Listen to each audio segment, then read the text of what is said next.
Àwọn ọdẹ Sọludẹrọ ti fẹ́ wọgbó tọ àwọn afẹ̀míṣòfò. Ogun tí ó jẹ́ ewé rẹ̀ kù kan ni ààrẹ ẹgbẹ́ ọlọ́dẹ Sọludẹrọ Ọba Nureni Akíntọ́lá Lásìsì ti kéde pé àwọn lè fi ẹ̀jẹ̀ àwọn afẹ̀míṣòfò tó ń da omi àlàáfíà orílẹ̀-èdè yìí rú báyìí wẹ̀ láàrin ọjọ́ 7 péré tí wọ́n bá fáwọn láàyè.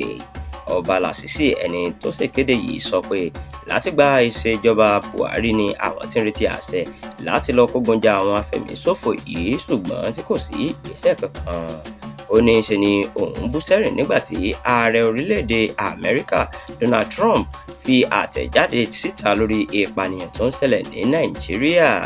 Ọba Lásìsì sọ síwájú pé lójú ẹsẹ̀ ni àwọn pe ọ̀gá àwọn láti fún àwọn láṣẹ kí àwọn bọ́lu àwọn afẹ̀míṣòfò yìí nínú igbó Sambisa tí wọ́n fi ṣe bùbá. Ó fi kún ọ̀rọ̀ rẹ̀ pé àwọn ọmọ orílẹ̀-èdè yìí kò náání ohun tí wọ́n bá ní. Ó ní àwọn aládarí orílẹ̀-èdè yìí gan mọ̀ pé àwọn kúnjú òṣùwọ̀n nítorí agbára ń bẹ òògùn sì wà pẹ̀lú.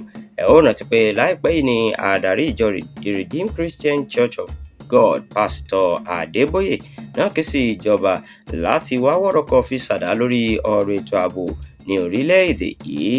Adébóyè ní kí wọ́n fún àwọn ọ̀gá àgbà iléeṣẹ́ ológun yìí ní gbèdéke 70 ọjọ́ láti ṣẹ́gun wọn.